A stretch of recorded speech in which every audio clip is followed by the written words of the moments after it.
the inbound secret. My name is Bryce, and I'm your host for The Inbound Secret, where we're talking with top performers and health experts and sales badasses alike about their strategies to optimize their well-being and performance. Once again, this is The Inbound Secret, and let's get rocking and rolling. This is the inbound. This is the inbound. This is the inbound. The inbound. This is the inbound secret.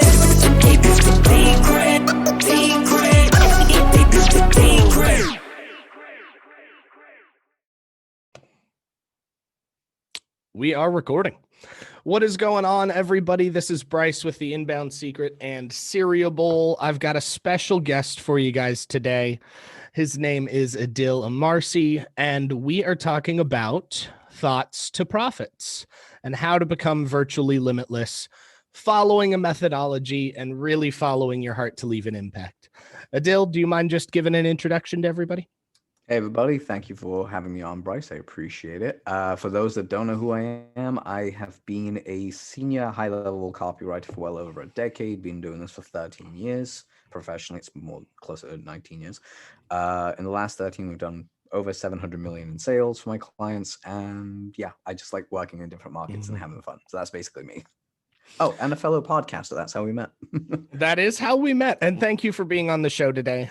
We're kind of revamping everything, so it's exciting. You are our first new guest. Win. That's what I'm saying. I'm thinking stickers, a gold star somewhere. That's what I'm thinking. Always. I want my ClickFunnels version plaque of this. Thoughts to profit like plaque, first one there. The Inbound Secret branded. It would be perfect. Yep. Of course, has to be. It'll just go right there. Right I was like, you've got bookshelf room. I could see it. Or right on the wall in between the bookshelf and the microphone. Oh, I was thinking the wall because like the microphone's just here. So if I move it out of the way, you have like this entire wall that's going to be up. So perfect. Yours moves. Mine's static. Yeah, I got a pop filter for mine, so it's like one that just moves around you can play with, and also because I'm a child and I have two cats, and they will destroy things. I've learned to put things together and leave them there. Yeah, I'm using the AKG AM pop filter, nice. But mine aren't movable because I have one cat who thinks he's two cats, so he attacks everything. It's like that shadow is another cat attack it. It's like, no, it's just you. Yep. So you'll notice that I keep this room pretty silent. I've got audio foam around. I've got a bunch of video equipment behind me. Well, Tuxedo, the cat who thinks he's two, bless his heart, he's an awesome cat. He was a rescue. I got him at 6 months. He decides that anything that dangles is a toy. So he's knocked all of this down. I can't talk shit because I was wondering where my big cat is, Chase, the loud one that sounds like a baby. I actually didn't realize where he was. I was like, oh, I wonder where he is. He sat next to me in the office chair next to me, just like underneath hidden. He's like, I'm chilling out. You're doing a podcast. I'll be quiet today. Because usually on Thursdays, if I'm doing a show, as you found out when we were doing ours, he just starts meowing like a lot, like incessantly. That's Tuxedo. If I open that door for half a second, you're going to hear meow, meow, meow. So wait, you can lock yours out of rooms? Mine has figured out how to open doors. I can't lock them. So luckily I have round doorknobs, and Tuxedo has not figured out how to move a round doorknob. The little lever ones though, like he'll just pull down. Yeah, see, I've got one of those right now. So I think what I'm going to do is just like my friend's dad told me, like unscrew them and turn them 90 degrees so the handle is upward. They'll never be able to do anything. I was like, that just sounds really mean and frustrating, but also really genius. Borderline. It's evil genius. That's what it is. Yeah. If you're a cat person, you know this shit. You walk a very fine line of evil genius. Yep. This is true. So we took a weird tangent, but I kind of love it. So we're going to go back in time a little bit. Pre-kitties or pre-this kitty. Yes. 13, 19 years ago. You said you've been doing this for almost 2 decades. I've seen a lot of your work. It's fire. So tell people Yay. how you got into this place. How did you go from the Adil Amarsi 20 years ago to senior copywriter that's generated almost $1 billion in sales for his clients? Yeah. And by the way, that number is not far off. It's just I can legally only say it's 700 million at the moment because the 300 million kind of like contracts that never got paid out. So I'm like, oh shit, I can't really find out. But I do know what they made, so it's fine. Anyway, so going back to it, it's a little bit weird because I've got to go back further than 20 years. I've got to go back all the way to the time I was 5 years old in the 90s. That long distant time away when things were kind of slightly cooler. And the good old days. And the chocolate didn't cost so much goddamn money. Right. Yeah, when did chocolate get so expensive? I think it's literally I remember the 2000s. That's like, we always accounted, and we have these little chocolate bars. They're like chocolate frogs called Freddos or Fredos. And they were like 20 cents. And we always figured that if they go up in price, there's inflation happening. And that's how you track the inflation. Like at one point it was like a whole pound, which is essentially like $1.50 for like a 20-cent chocolate. And you're like, okay, inflation's gone crazy. We need to like bring this back down. But anyway, I digress. So around back then in the 90s, I have an older sister. She's 7 years older than me, 7 years older than me. And anyone that grew up in the 90s knew there were two shows on terrestrial cable that you absolutely had to watch. There was like two channels. There was either Cartoon Network for the kids or Nickelodeon for the kids that were teenagers or preteens. And that was the fight in the house. You got 5-year-old me versus 12-year-old my sister. That shit ain't going to go down. Plus, my dad's paralyzed from the waist down for those 2 years. From like 5 till 7, my dad is paralyzed because of a herniated disc. And this plays into a reason. So any psychologist worth their salt knows for a fact that your brain isn't really your brain until you're 7 years old. Like, it's an unconscious matter. The last 2 years really form your consciousness. My dad, I developed a small plan on how I could watch cartoons because I loved cartoons. I was like, right, watch whatever dad watches for as long as he watches it. And then the moment he moves, change the channel. And then no one can beat me up because I've been here this entire time. And if my sister does beat me up, my dad could be like, yo, he was here before you. What are you doing? So there was a little bit of like, oh, okay, cool, gotta plan this shit out. That's fine. But my dad used to love a show. He used to love the news for some weird reason. He loved a trivia show called 15 to 1. He loved another UK show called Countdown, which is still on there right now. It's basically a words and numbers game. So it's mathematical and anagrams of words and putting shit together. It's very, very taxing on the brain, which is nice. And you have like a minute, by the way. You have like 30 seconds to come up with a 9-letter word at the very max. You have 9 random letters. You got to come up with a word with it. And it's got to be like more than 4 letters. But you got 30 seconds to think on your feet for the highest combo. So it's a lot of fun. And then finally, my dad liked watching Billy Mays and the QVC Home Shopping Channel for 2 hours a day. But wait, there's more. Yeah, that was it. Like literally, I was watching one of the greatest pitchmen of all time for 2 years of my life, where my brain was being developed into what it would be. And again, you know, there's some, and this took me years later that I found this out. When I was like 8 years old, there's a memory I had at 8 years old with my mom. My cousins were at my place at this point, and I used to do this thing every time they were over or someone was watching a TV show I didn't really like and I wanted to play on my PlayStation. I'd wait for my mom to get on the phone, and then as soon as she was on the phone to my aunt, I'd go annoy the shit out of her until she gave me what I wanted. And then one day my mom caught on and called me a little manipulator. She's like, "You're such a little manipulator." I was 8. I took that as a compliment. I was like, "Yes, I am." Just walked off with like pride. Fast forward to me at 12 years old. Like, something you got to realize, at school, I wasn't the quickest person to write. I had very slow handwriting, to the point that my teachers used to like, when they pulled me in for the parent teacher evening before I went to what is middle school for you guys or secondary school for us. My teacher said, your son is very, very smart, but he is a perfectionist and he writes very slowly. And to give you guys an idea on the level of my perfectionism, I can get to the bottom of a page that I've been copying from a textbook. I can put the period point or the full stop in the wrong spot that I don't think it should be, like it's floating or it's underneath that center line, it's not aligned properly. I'll rip the page out. I literally rip the page out and start again. Like, top of the page, start all over again. So I've got to ask, have you ever thought about using a pencil? I did. It's like, I used to erase and I just get really mad at it. It was like, it looks horrible. Do it again. It has to look neat. I was so perfectionist about it. That's the reason I have pencils everywhere. And also I use an iPad more than anything now because it's just easier to erase. Like, But fast forward, so like my parents told this, and my dad, again, being able to walk, he is asked, hey, could you spend some time with your kid, make sure that he gets quick in writing? My dad's like, yeah, you got to get quicker at writing, which you can get crucified at secondary school. It's like, fine. It's like every day after work, after school, I want you to do is I want you to come down to my office and I want you to just write stories. And at the time, he worked both as a cab driver, so he drove taxis, and he also had a little small import-export business. And I just would write stories every day.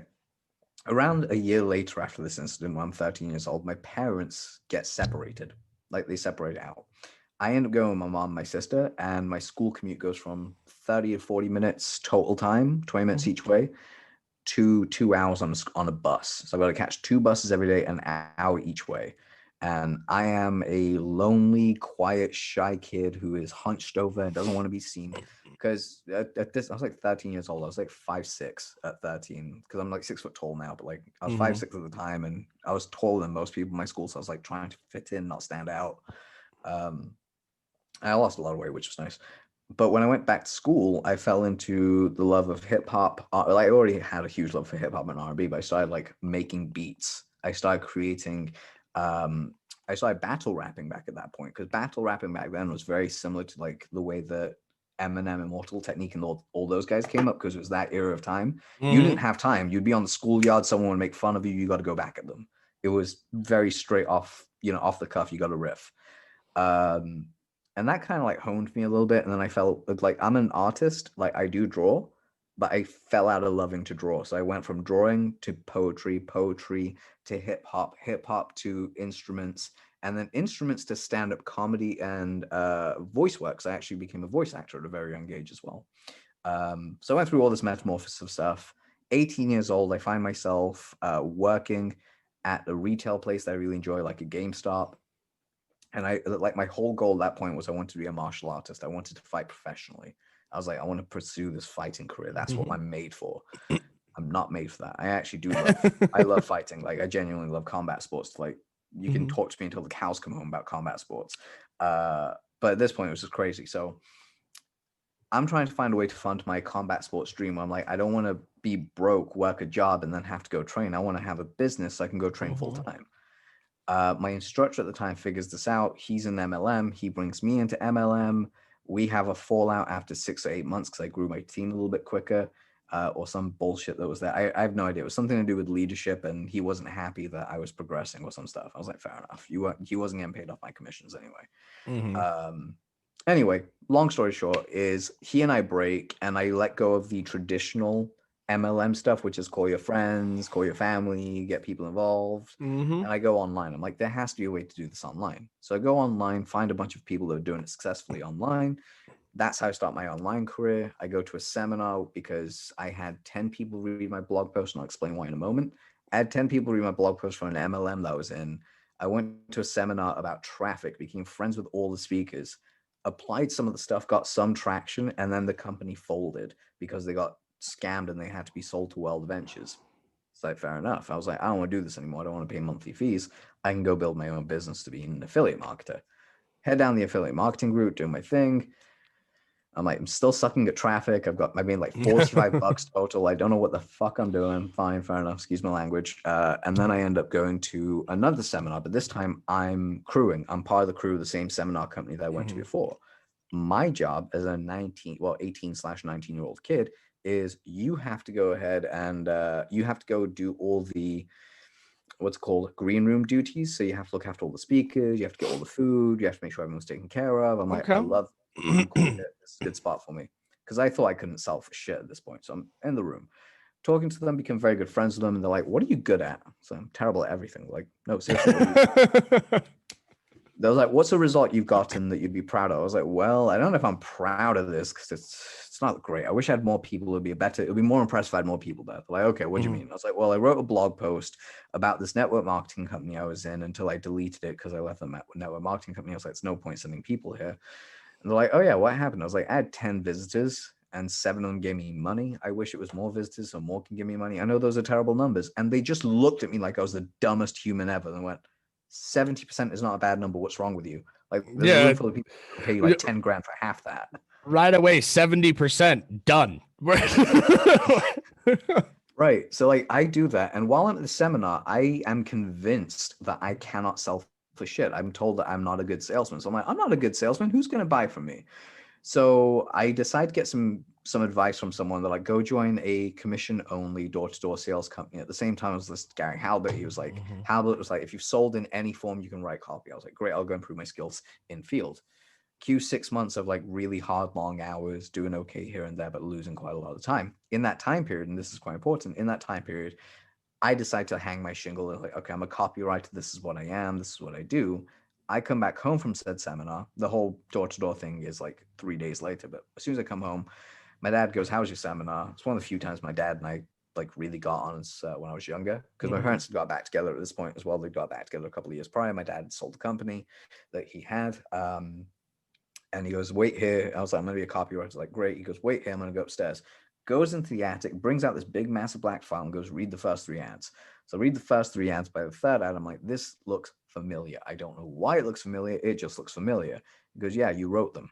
I was like, "What?" He goes, "Remember all those stories you used to submit to us when you were younger, when you used to come into the office?" I was like, "Yeah." Because we used to take them. We used to like get our copywriters to write a good headline, clean up your bad grammar at times, and then basically just make sense of what you need to do and throw a call to action it. And we mailed it out. That's how we basically got all our advertising was from you. I was like, fuck, that's awesome. That's pretty cool. I was like, do I get any commissions? And he was like, "Do you want an ass whooping?" I was like, "I'll take no commissions. That's fine." And then around the same time, what really kind of kicked off was I got my first client by going to an event while doing door-to-door sales. I met them knocking doors. They invited me to an event. I went on a Sunday. They're like, "Look, I like you. My real estate company is looking to actually put out a training. How about you do this? If you can write the copy for us, we'll give you," I think it was like £3,500, like $5,000, which was a lot of money to me back then, plus 3% on the back end of the first week. Like you will not be able to make anything else after the first week. It's that first week and the $3,500. I was like, great, or 5,000 US. Anyway, I do this while I'm pulling a full 14-hour door-to-door sales shift. Like I'm in the field for 12 hours. I've got like work stuff to do in between. And after that, after work, I get home and I start writing copy, and I don't finish till like 2, 3 in the morning. Go to bed, wake up. I'm at work again at 7 or I'm up at 7 or 8 a.m. I'm at work at 9, and I start my job at 10. And I do this every day for about 6 to 8 months, like 6 months for this. But I wrote the ad, and my birthday had passed around this time, so I turned 19. So I turned 20. No, I was 19. So around this time, I'm there. And they run the ad. Now I'm in the field, I'm knocking doors, they send it over to my client, whatever. I get a phone call from the bank because I had a little bit of debt that because I was stupid. Bank goes, "Hey, where's our money?" I was like, "I'm in the field doing knocking doors. I'll get your money. Don't worry about it. I got that." Go to the field, knock on the door. Great, cool. Get a phone call from, get a text message from my client, like get another phone call from the bank. I'm like, "What the fuck did these guys want?" Like, "Hi, yeah, what's going on, Mr. Amarsi?" "Yeah, great, cool." I was like, "Hey, I'm just working right now." I was like, "Do you have a couple of minutes? We just need to go through verification for something about a deposit." I was like, "Okay." And they're like, "Please hold while we check some details and get what you need." They're on hold. My phone starts buzzing. I get a text message. I look at it, and it's my client. He's like, "Hey, just a quick heads up. The company name is," I'm not going to mention the company name because it's NDA'd, but they're like, "You're going to get paid from this company. And has your bank called you?" I was like, "Yeah, I'm just on the phone with them right now. I don't know if it's credit card department or whatever." He was like, No, it's us. Just give me a call back after you're done with the phone call." Fair enough. On the phone with the person, because we're texting each other. They come back, say, "Hey, what's up?" Like, whatever. They're like, "Could you confirm the company name that you've worked with in the past? Does this company name sound familiar?" I was like, "Yeah." "Why?" They're like, "Okay, we just need to verify that these details are all correct." Gave them all the stuff they needed. And I was like, "Why?" They're like, "Well, we just deposited £80,000, the equivalent of $150,000 in your bank account because the first week of sales they did was £3.5 million off a letter I wrote for them." And that's how I started my career. And since then, I've gone, like, you hear copywriters that have like, you know what? If you ever hear of a copywriter with like a 99% success rate, it's a myth. They're not that good. Dude, I have a 99.2%. I've written over 13,500 campaigns. I've only lost 300 of them. I'm pissed I've lost 300 of them, but 300 out of 13,500, I'll take those odds. Those are good odds. Those are good odds. That's for sure. Yeah. So that's basically my story where I'm at. So first off, wow. But second off, there was one kind of element in there that I really want to touch on because it really transfers to everybody watching this. It's about bringing your thoughts and making them profit you, right? Yep. How to build that legacy, how to leave that life. It started before you were ever in an age group to really do this. Your father took your childhood stories that he used to teach you, and his first thought was, these are pretty good. We're going to turn them into a marketing campaign and just rebrand them. Kind of. He more like the stories were about his products anyway. Like I used to go to his office and I used to write about what I saw. So that was, he just ran with that though. He ran with that stuff for like 4 years. Here's why I want to touch on that. How many times have you been in a situation where like you just ignore what's around you because you've got your headspace is this direction, but there's 45 opportunities right here that you're just not seeing. You're just tunnel vision. It happens far more often. And then what ends up happening is you get to that goal, or you get to a point where that goal's no longer feasible because you're on a different path in life. And you just take a second and breathe. You just go, and you look over and you're like, son of a bitch. It was there this whole time. Yep. Your father had the foresight to not have to go through that trial and tribulations. He was like, all right, let's do this, which ended up shaping you into a copywriter who can take his literal thoughts and turn them into a 99% success rate and over $700 million in profits. Yep. Well, to be fair, I'll say this much. My dad, for the longest time, did not want me to be a copywriter. In fact, he wanted me to be a barber. My dad was like, go learn like a trade craft. It will last you forever. In my head, I was like, okay. And this is going to sound a little bit crazy because this is where the conspiracy theorist of me kind of plays in. And there is a little conspiracy theorist in every copywriter. I'm pretty much sure of it. Anybody in marketing. Pretty much. We all have like a little skeptical. It's like, we know what we do. So when we hear it, we're like, how true is this? We sure about that? Did that really happen the way they say? Yeah. But the conspiracy that I had was like, the world's gonna, like, I think I was like 18 or something. Well, actually, I was younger than 18 because I remember I always wanted to be really good at selling. But specifically at 18, I was like, well, the world's gonna go to hell in a handbasket and technology might get wiped out. I need a profession that I can hone my craft in that will work in the offline world, in the online world, and will work forever. I was like, what's a job you'll never run out of? Selling. People need to sell shit all the time. Just get good at selling. And that was it. That was basically the big decision for me. It was like, keep at this until you get it to the point. I love how you had like a thought process that got you there. Because in my own story, taking thoughts to profits, mine was, I call myself a prolific mistake maker, right? Best way to be.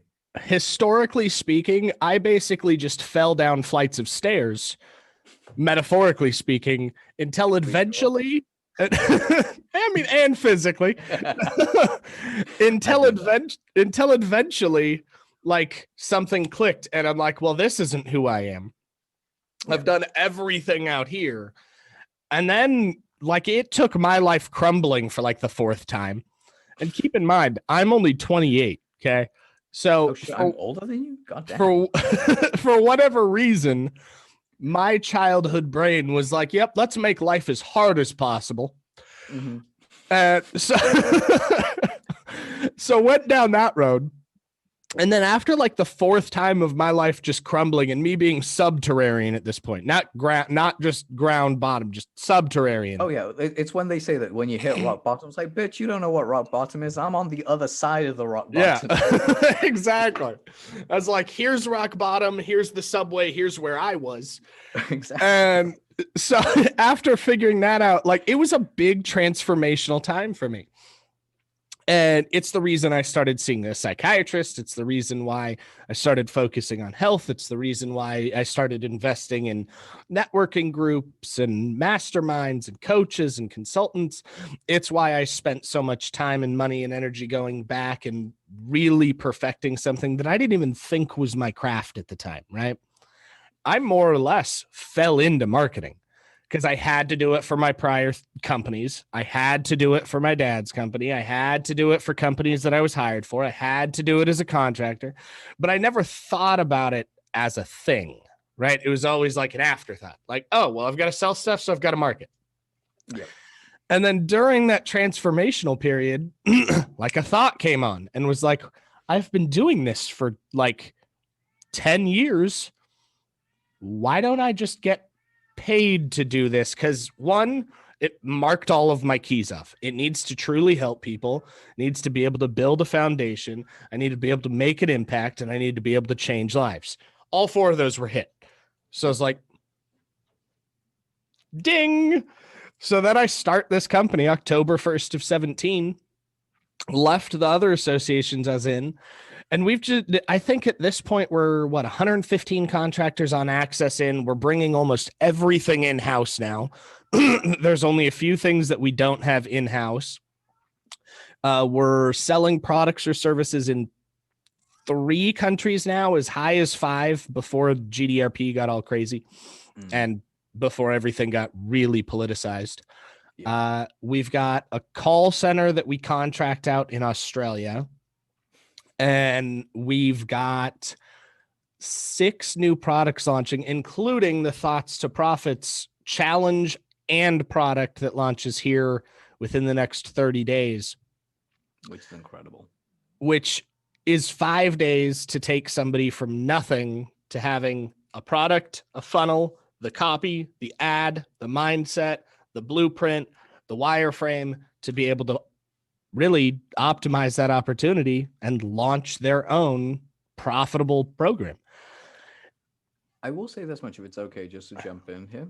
Yeah. So I'm not plugging this because it's you. I'm not plugging it at all. It's just something I know about you and the way that you've actually designed the system, because you can usually tell how you think, or at least I like telling how people think. It's my job. I have to investigate people. It's like, I can read your soul. But anyway, the reason I bring that up is because, well, 2 things. One, tuxedo is in the background. I can hear the crap out of it. I just want to say hello, tuxedo. Yep. Hope you're well. I heard that. I was like, cute ass cat. And I can hear a cat a mile away. But the other thing I was going to say was, it's the idea of it's like what you can do in 5 days is absolutely incredible when you're given the right advantage. And this is the right advantage you guys are getting. So if you're listening to this, go sign up for the challenge. Trust me. I appreciate that. I appreciate that. Yeah, it's true. And I'm going to give you guys something else on here to like help with the copy, with the framework, if you want, Bryce. So that way they can actually just have something as the thing they can take away. Why would I ever say no to that? What?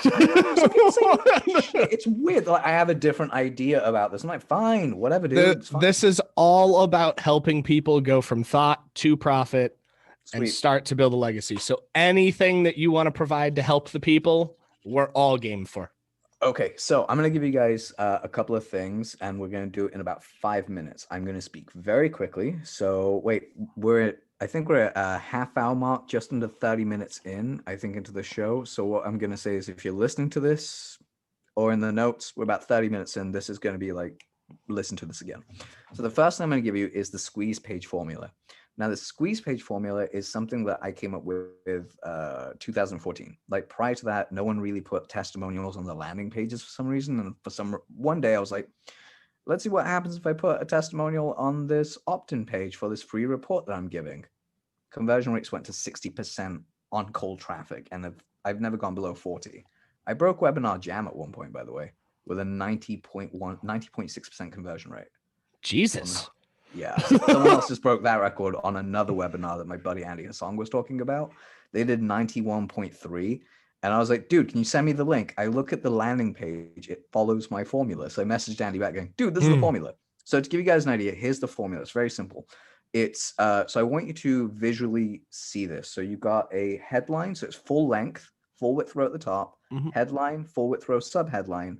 Then the section below, I want you to split into, so it's 50-50. It's a half row each. It's a half column each. And then you have a full row underneath it. So you have headline, which promises what you're doing. So I'll give you an example in a moment. You have a subheadline that has an embedded command. Then you have on the left-hand side of that split, you have your bullet points. On the right-hand side, you have your opt-in. And then underneath that, you put your testimonial. And that's all you do. So it's a one page. It's all above the fold. And that is your opt-in. Now, if you're thinking, how do I write a sales letter to sell some stuff? Well, I have a 17.5 version of this, but it'll take way too long for me to go through all the stuff. So I'm going to give you guys a very quick 8-point version, and then I'm going to give you guys an example of both, because something that Bryce mentioned is I like coming up with copy on the spot. And if you've ever seen any of my shows, you know I do this all the time. So here's one for you that we're going to work with. So Bryce, give me a real quick favor. Do me a real quick favor. Give me a niche or an industry. I don't care what it is. We'll make it up. And I'll go with the landing page and the sales letter. All right, so we're going to use a real life example here. Awesome. And here's just so everybody listening and watching this understands, this is a current client of ours. She's an amazing woman. She's got an amazing product. And today or tomorrow, we actually launch the copy, the funnels, the social, all of the VSLs, the webinars that we've created. So I'm super curious to hear your structure, because we've already created this. So now that may mean we go back and we're like, you know what, Adil had some good points. Let's split test this. We're pretty confident in what we're doing. So she's in the health nutrition coach space, but she specializes in her sub niche of raw food diets to help cleanse and cure the body from the inside out. Okay, cool. I'm gonna show you guys how to like. We're gonna make up the front end because I don't know what's her free giveaway, by the way. So she's got an ebook that's free. She's got a recipe book that's $40 through the funnel, 50 on Amazon. She's got a challenge coming up that I think we're going to do an SLO on, and she's got a digital product that's coming out that we're doing a OTO on. Okay, cool. So what's the front end like? I know it's an ebook, but what does it teach? Like, give me an idea of what like the big benefit would be. It's basically her recipe book, just in an ebook format, PDF download. So cool. It's her story, her walkthrough of the process, what she's experienced, what she's learned, her knowledge, her holistic coach's information, and then just recipes that you can go get the food for, make, go nuts on, enjoy. To be fair, you can literally call that PDF "Go Nuts" on, or like "Go Nuts," because always fun. But exactly. I don't have my drum kit in here. It's in the other room. I would have done it otherwise. Okay, so the formula for the sales letter itself is the 8-point version I have. That's very basic. I haven't run you guys through it, but it basically goes headline, subheadline, opening paragraph, introduction to person, who they are, story of discovery and why they do what they do, introduction to product with a lot of detail. Then it's testimonials. Call to action, close, guarantee, bonuses. You don't put bonuses before the guarantee. That's just something that you don't ever want to do. I'll explain why later on. And then you have like the reclose and the sign off. It's more than 8 points, but whatever. It's basically like a rudimental version of my 17.5 system. So here's how I would do it. So by the way, never use the words learn in anything you're teaching unless you're talking about yourself. I learned this. Fine. You're going to learn this. No, it kills your sales. It's like a really dumb thing to do. I've split tested this to the nth degree, and I've spent 50 grand of my own money getting people in MRIs to read copy while I'm looking at their brains to see what words trigger them. So I can tell that with complete certainty. It's a word that just always, for some reason, turns people off whenever I say it, or whenever they see it or hear it. So let's get started with this. So the headline for something like the front end would be, discover how you can get raw food. What's called. If you've ever wanted to embrace a raw food diet, but always found recipes hard to come by, especially if they've been tested, then worry no more. Enter your name and email address to not only get my X-page PDF recipe, like X-page recipe guide, but also uncover my story and how it will impact you moving forward. Left-hand side column there. Inside this guide, you will uncover point 1, point 2, so like incredible recipes from around the world, the story of how I became who I am and how that impacts you today, why you want to embrace more of a raw food diet in your lifestyle, and why these recipes are designed to take no less than 30 minutes for you to apply, consume, and enjoy the food that you're about to have, and so much more. You always want to have 3 to 5 bullet points, with a third or the fifth being and so much more. name and email address, testimonial, this person's amazing, great, whatever. Next page, because it's coming off an opt-in. If it's a direct sales page, you don't put a pre-headline about this, but if it's off an opt-in page, you can just say, hey, your guide will be there in the next 15 minutes. Check your spam folder, but first, and then you go into your headline. The headline here could be, discover how you can take those same recipes and elevate them to another level by simply by not only having the recipes that you got, but an in-depth view of what they look like, how they're actually executed, and well over, if there's like 100, and we've given them terms like plus 90 more recipes or something like that in the headline. So, so headline, subheadline, and then opening paragraph from that would be, and then I'd go into a story. So I'm going to make this up because I don't know her story. It wasn't that long ago that I was suffering from a form of cancer that was very mild. Actually, my partner, I was suffering from some sort of depression or whatever it is, illness.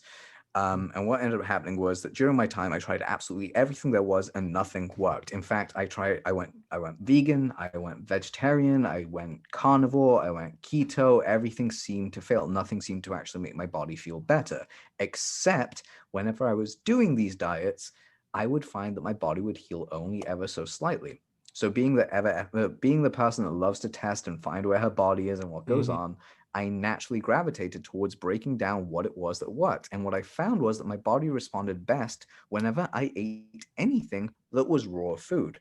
This helped me go down the path of my holistic coach, really find out what was going on, and then start building, essentially just build like a short list of recipes for myself to have around the house. Eventually got to the point where one of my friends was coming over and asked for the recipe for how I made these raw strawberry cacao smoothies. They were completely dairy-free and really, really good for them. I gave them the recipe. The next thing I know, their friends start sharing them. I start being asked about it. And then I start creating my blog. I put these recipes online and people start falling in love with them. In fact, you're probably, if you're seeing this right now, if you know my recipes, you know how great they are. And in a moment, I'm going to share with you how you can start applying these recipes into your life right away. But first, let me really introduce myself so you have more of an idea who I am. And then you go into the who they are, how they got to where they're at, they expand out on what it is. And then you kind of go, or you can say beforehand for the open loop, because that was a shitty open loop. A big open loop would be, in a moment, I'm going to share with you how a raw food diet can help you heal your body, heal your mind, and most importantly, give you more energy, focus than anything else than I had before. But before we get into how to do that, let me introduce myself, because it gives you a big enough open loop. You give the story of who they are, how they got there, what they do, and then you move into the whole idea of the product. And you kind of go into, remember how I told you that I put these online and everyone kind of kept following me? Well, the reason is because I kept looking at different recipes. Initially, I only started out to improve my health, like my overall general health. And then after a while, people started asking me, hey, I feel burnt out. How do I improve my energy? I had other people asking me, hey, how do I improve my focus? How do I do this? How do I lose weight? How do I make sure that I reverse these damages? Oh, hey, you're a raw and even stuff like getting emails that say, hey, you're a raw food blogger or you're a raw food person. Can you help me create this recipe to do this? And after a while, I started to realize that I could create more recipes that tasted good, that were repeatedly asked for, that I decided to write them down and create a book. And now that's what I have for you today. I've taken all my greatest raw food recipes, I've put them together in this book. If it's a video as well as and I've shot a video for each of them showing you quickly how to make them, put them together. So in as little as the next 30 minutes, you can be having your first, well, you can have a smoothie and raw cacao nib, a strawberry and raw cacao nib smoothie that's completely dairy-free and delicious for you. And then you go into, so here's what's inside this recipe guide. And you go through what's inside, like chapters, how it's broken down, blah, blah, blah. And then you go into, but don't just take my word for it. Here's what everyone else has said. And then you got your testimonials. And that's when you go, so what's the investment? You might be sat there wondering, okay, how much is it going to cost me? Well, the thing is, if you go on Amazon.com right now, you will pay $50 at a very minimum without shipping and handling. If you take action today on this page, you'll get a whole $10 off. So it'll be $40. Don't worry about the shipping and handling will be covered by us. And most importantly, we have some extra cool bonuses just for you, but we'll get to that in just a moment. So here's how you get started today.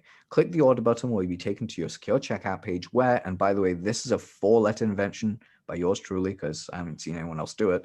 It's enter your regular details and complete your investment. So it would sound like, so here's what you do next. Click the order button. You'll be taken to a secure checkout page where all you have to do is enter your regular details and complete your investment. Once you've done that, or complete your order, once you've done that, you'll be sent an email within 15 minutes with an invoice, and as well as a link for you to go get your bonuses, which we'll talk about in just a moment. As I love everything, as I have complete faith in what I do, I'm giving you a full, and you give them as long as you want, really. One of my programs has a 1-year money back guarantee. And it's actually a slap in the face. So like my guarantee is like, hey, you have 1 whole year to apply this information. If by the end of like 12 months, if at the end of 365 days, you have not made back your own investment, I don't think I need your money. I think you need your money more than I do. Send me back. And it's $1,000. So like easily going there. It's $40. You can say something like, if you try just three of the recipes and you are not 100% blown away, and I can't help you, then send back the book and I will happily refund you the $40. Something along those lines. And we'll even part, and the key thing here is, and we'll even part as friends. That is a very powerful strategy of wording, because most people have a fear of asking for things back. By saying we'll even part as friends, you completely remove the fear of what if they hate me. You know, it gets rid of that. And then you say, oh, and remember the bonuses I told you about? Well, these bonuses are only exclusive to this page. These bonuses include, and then you list out the bonuses, you put a real life value on it. You have to make it believable. None of this is $10,000 worth of value, but it's only worth like $20. Bullshit. Like I have a $20,000 a bonus on my program, but that's because it's 2 sales letters. Like they're 2 sales letters that I've given you, so they're a real life 20 grand thing. But if it's like, here's my secret guide of everything, it's $10,000, and it's like, it's a $10 program. It's stupid value there.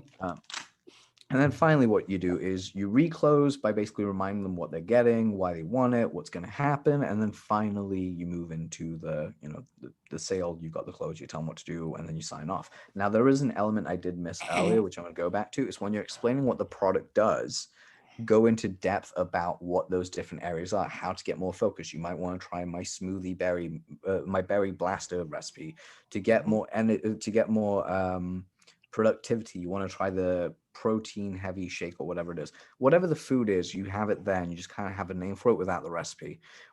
And you take the recipes from the free PDF and you put them here. So that way they can use them anyway. But then you put 1 or 2 advanced ones at the start and at the end. So you sandwich the normal ones in the middle and the advanced ones at the very beginning and the very end. This creates a buying reaction anyway, because people want to get in. And that's essentially how you close out that sale. Very, very simply. Now, the upsells are completely different. The upsells just really come into a formula of, thank you for being here. Here's what I have for you. If you want it, here's how you buy it. Go get it. People put way too much time into upsells. I think one of my upsells was 90 seconds, and we did 87% upsell rate on that one 90-second video. Nice. It was shit. It was a really shit video. I think what I said was like, oh my God, you're right here. I can't believe you're actually on this order page. Yeah, if you want to get it. And then I acted so surprised that people would buy shit. Yeah, it's actually funny that you bring that up, because having a sense of awe or sense of surprise in video works beautifully if it's placed in the right place. Yep. Being surprised people are paying you is not the right place for that. It really wasn't. It's how I knew that I fucked up. Yeah. But still, 87% on the back end, I'm not going to be mad at it. That's pretty good. That's pretty good. Yeah. Yeah, that's not too bad. I was going to say, it's kind of squeaked by that one. So you can hear Tux meowing at the door, I'm sure. I think he's trying to get lunch. It's about lunchtime. Bless him. So yeah, he's super bougie. We're gonna go on a cat tangent again, guys. Just excellent. So you're prepared. So he's super bougie. And what I mean by bougie is he has a weighted no spill freshwater bowl. Okay. He has an auto feeder for dry food that he kind of just grazes with. And then he gets either late lunch or late breakfast or lunch, and then dinner as wet pate with gravy. Ooh, damn. Okay. See, I don't do the whole wet food thing with my cats as much. They get more like raw. They get the niblets, and then they just get like, because I cook a lot, so they get all the cutoffs of meat and stuff. I'm like, here you go. That's your Nice. dinner. So Tux is funny. He thinks he wants people food, but he doesn't. He comes up and he'll lick it once and then just leave it there. Like, yeah. They're funny creatures.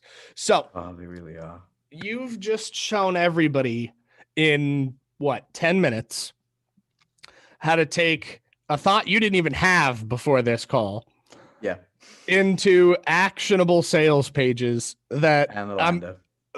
and a lander that I'm confident would convert if somebody took notes and just emulated exactly what you just walked through. Yeah, for a different market as well. Like, don't be a dick and steal a raw food thing unless you're a raw food cool. But like, don't be a dick about it. I'll find out. By the way, if I find out that you guys like just ripped off a raw food thing, that would just really upset me. Not cool. Yeah, don't do that, guys. Don't do that. And gals. Yeah, it goes Let's universal. it's 2020. Let's be equal here. Everyone. Humans, if you identify as anything that's a bipedal, hey, you said it's 2020. I gotta go like there's like 80 That's different. It's like, That's take true. it this way: if you breathe, identify at any point of your life as a human, even at birth. Don't be a dick. There we go. I like it. So now we're gonna wrap up here in, I think we've got about 10 minutes left, but I want to go through and kind of just give everybody listening to this, because we've heard your story from a childhood. We've heard a couple examples of how either yourself or influential people in your life have taken a thought and made it profitable. You've given us a real life example. Yep. Let's wrap up with two things. One, where can people find you if they want to learn from you, hire you, get to know you, talk about maybe being on your show, just contact you and communicate? And after that, what are like 3 tips that you would give somebody who's either starting the challenge, wanting to start the challenge, has invested in the program, is doing one-on-one coaching, that wants to take a thought and make it profitable? Okay, cool. So I'm going to walk you guys through that in just a minute. So the very first thing, I am the easiest human on the planet of Earth to find. There is no one else with my name. So you can literally Google Adil Amarsi and you will find me on everything. But go to adilamarsi.com. If you use the contact form on there, you have a bunch of options. So if it's a podcast request, you have that. If it's a consulting request, it's on there. If it's a copywriting project, it's all on there. Basically, if it's a product detail thing, it's all on there. So all you do is send me an email and we'll get talking. I'm fairly easily accessible, as most people are surprised to find. I'm like, hello, just a regular guy. Okay, let's move on to the thing that I really want to talk about. It's these 3 tips. So it's actually a 4th tip, and it's a pre-dating pre-tip. And here's what it is. Before you begin anything, make a list. Classic thing. Just make a list. Like, get a notepad and pen and be like, these are all my thoughts. I'm going to make a list of how they look and do that first. And then, of course, the very first thing that you do after you've made this list is, while you're creating this list, think about what thought you have as a marketplace. I want to work with, so let's just use raw food as another thing. It's raw food, but it's very specifically a sub niche. Raw food for this type of person that's going through this type of niche. That person has a very specific need and want and pain and pleasure point. They have all 4 of those. There's a greed gland that works for them. So for instance, what sells for someone with ulcerative colitis for raw food will not exactly sell the exact same for someone with cancer with raw food, if that was something that you're writing for. I mean, I'm using that as an extreme example, but you can use that for a different illness as well, that raw food helps. While you have these 2 areas, that's where step 2 comes in. Well, step 2 is get the idea. Step 3 is research the hell out of it. Like, research the crap out of that subject, find out what people are saying, find out who your competitors are. By the way, you don't want to go into a marketplace where there are no competitors. You always want to go into a marketplace where there are other competition. The reason is someone's already struggled to pave the way. Stop trying to reinvent the wheel. Just walk the same path and do it a little bit different. I mean, for instance, you don't want to build your own road. You want to be like, oh, that's how you build a road. Can I have your tar? Cool. I'm going to go build my own road over here. Fine. Rather than trying to come up with a formula of how to do it better. So the 3rd step here is, of course, research. Get everything you need. Make sure you got competition. You can look at what they did, what their pain points are, what their pleasure points are, how they sell, and you can emulate a lot of it and then go, what are they missing that I can fulfill on, that I can do differently for this marketplace, this tiny little sub niche. And that's your big thing. And the fourth thing that I tell you to do, if you haven't joined the challenge, join the challenge. If you're thinking about joining the challenge, join the challenge. If you're already in the challenge, hey, welcome to the challenge. Here's what you do before. Thing number 4 is once you've got all the variables in place, meaning, hey, it's out there, whatever it is, don't build the product first. Do not build the product first. In fact, what I would suggest that you do is you write the copy first. And the reason I say start with a copy is because now you can run traffic to it. And trust me, it's so much easier. Just like have it as an automatic, like have it as a pre-sell. Guys, I'm going to be doing this thing. Here's what it is. Here's what's inside. Do the whole sales letter that I told you. Run traffic to it. Get sales. But on the thank you page, like on the sales page and on the thank you page, just say you won't get access today. You'll get access at this date. We're giving you like a super cool discount, an extra bonus, whatever it is. I want to interview you for 30 minutes. It could be anything that you want to give your audience. Put it out there, run some ads to it, get some traffic to it. And if people buy, now build a product. If people don't buy, you'll find out within 3 days. And if you know after 3 days or 5 after a week, guess what? You now don't have to waste any more time. Like you can go look for another idea and run the same process again. And eventually what will happen is you'll strike gold and be like, yeah, I just need to turn this up a bit. And there you go. And by the way, what I mean by how it converts, it doesn't really matter right now if you break even on the front, which I will get crucified for because breaking even is the first thing you want to do. But you don't want to do that right away. You just want to validate the idea, validate that it exists. People will put money towards this. And if they will, great, you got a business to go with. Now, there's two things I want to touch on. Because one of the things that we're doing in the Thoughts to Profits challenge, and one of the things that our other challenge called Virtually Limitless is talking about, they both follow the same concept. We're helping people extract something from themselves they may not recognize as expertise. So this challenge isn't just for people that are like, oh, I'm an expert at X. I could help people with X. This was really built to help those people as well, yes, but the primary audience was everybody that was affected by COVID. The moms and dads that couldn't go to work anymore because work closed, but they're an expert or have insight or an experience with something that could benefit somebody else. Yeah. So that's the primary people that we're helping with this challenge. Our mom, dad, aunt, neighbor that don't really have any security right now because COVID came and wiped their savings out. Their jobs closed down. Maybe it's hard for them to get back to work, but they have knowledge. Yes. So we're helping them extract that to help change other people's lives with their knowledge and help them monetize that in the process. So we'll touch on that in a second. But the second thing that I wanted to touch on is you mentioned break even at the first just to prove concept. 100% correct. To save you from being crucified, though, I think it's important to note that there's a difference between not breaking even on a hook or an upfront offer or a liquidation offer and a proof of concept. They're two different things. To give a really good example of that, Adil's talking about proving a concept. Don't spend 4 days of your time, 5 days of your time, a year of your time, thousands of dollars building something if nobody wants that something, right? Yeah. But if you already have a something, and the second thing I'm talking about, doing like a book offer. Books 99% of the time have very little profit. They are not designed to be a moneymaker. They're designed to be an authority push, a public figure push. They're a perfect introductory offer. If you're trying to get somebody in your audience's attention, what makes you more notable? Oh, I'm on the internet all the time. Or, oh, I'm a published author. Here's my book. Mm-hmm. Put a post-it note on that when you send it to someone as well. Like, hey, I thought you'd really like chapter 3 where I talk about this thing. Mm-hmm. That opens doors. I've actually used that to open the door for a really hard to find copywriting client that I wanted to work with. Just sent him an email. Mm-hmm. I didn't have a book at the time. I'm writing my book right now, but I sent him Robert Greene's the Laws of Human Nature with a post note. I think you need to read this in its entirety. Get back to me in a month. Look forward to hearing from you. Adil. P.S. This is my phone number and email address. And just sent it to him. I waited. Mhm. I didn't even wait 30 days. I got a phone call 3 hours later going, holy crap, dude, this is on my list. And I can't believe you got it for me. Like immediately, it was like, I've been meaning Yeah. to read this and no one's got it for me. So I got it. Cool, superb, great. And then closed them as declined, which is great. Do you mind if I go back for a second? Because I want to like clarify something with what you said about where people are with their knowledge. Absolutely.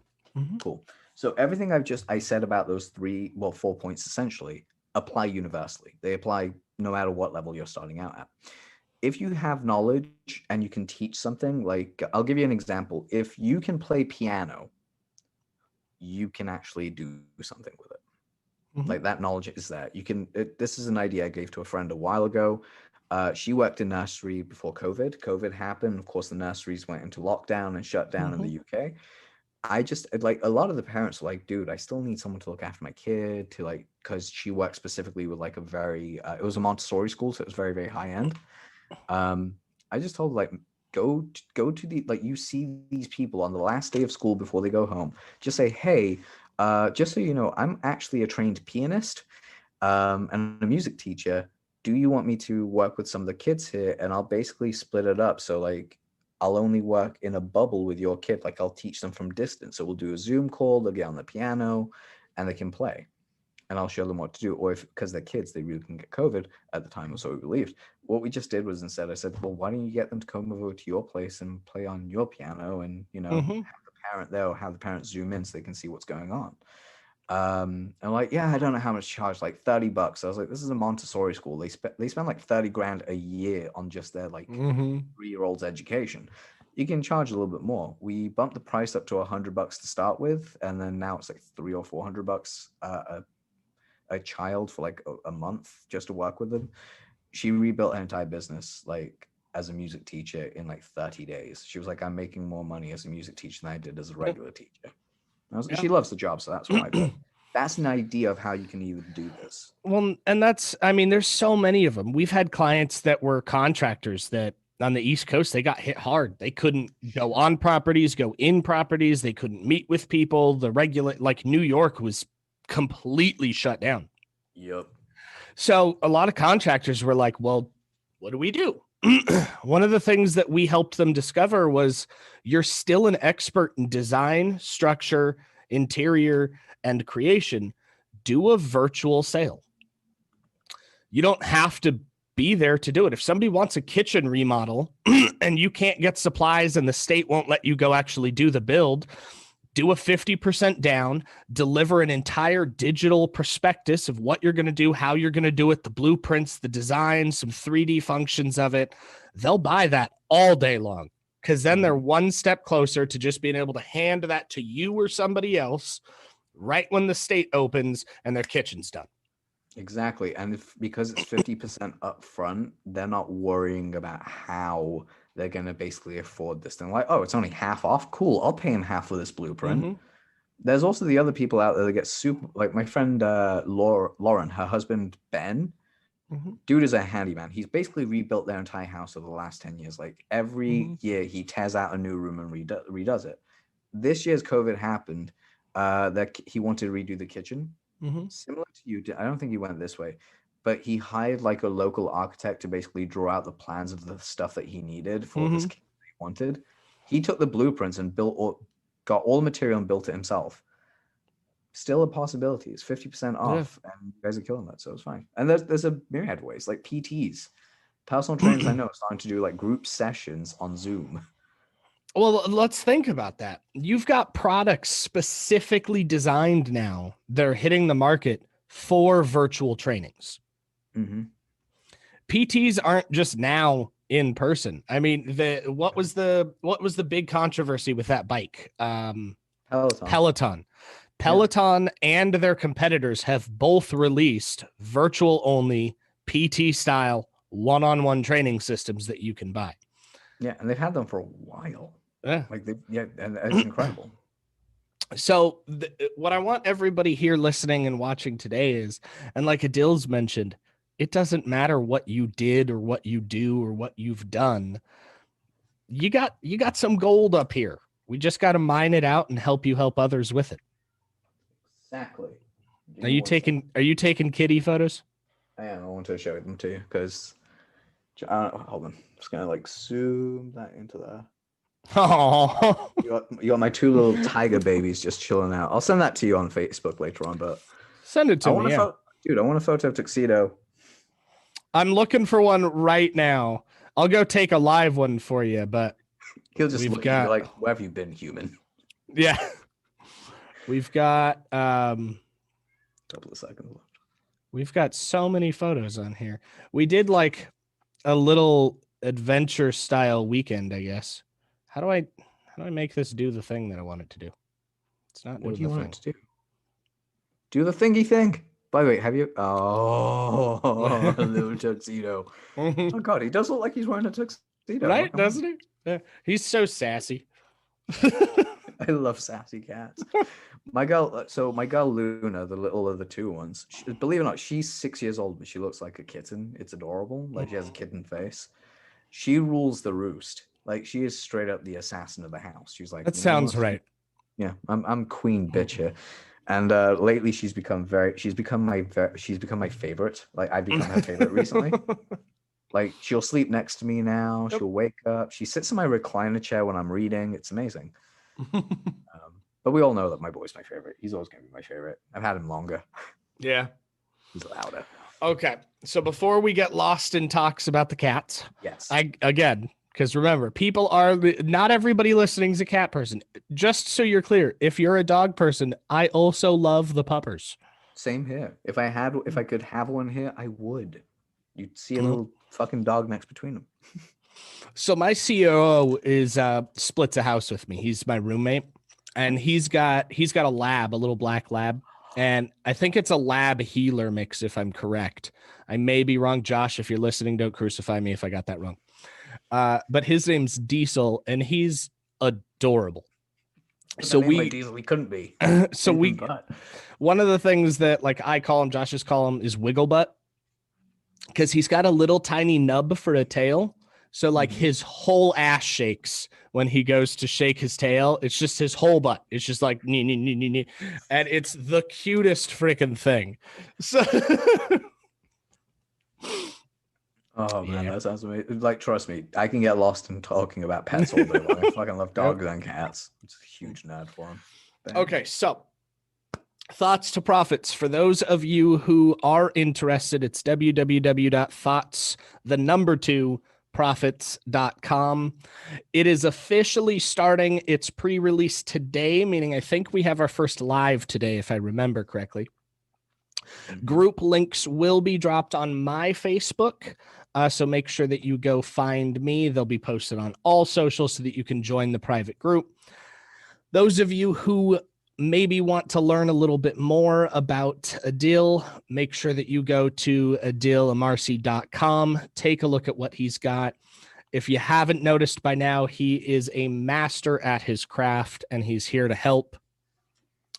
Any questions that you may have about anything that the Inbound Secret is doing or our next show guests, feel free to reach me. Go to the Inbound Secret on Facebook or theinboundsecret.com. Adil, thank you so much for coming on today. It has been a pleasure as always. And then leave the people with some gold if you don't mind.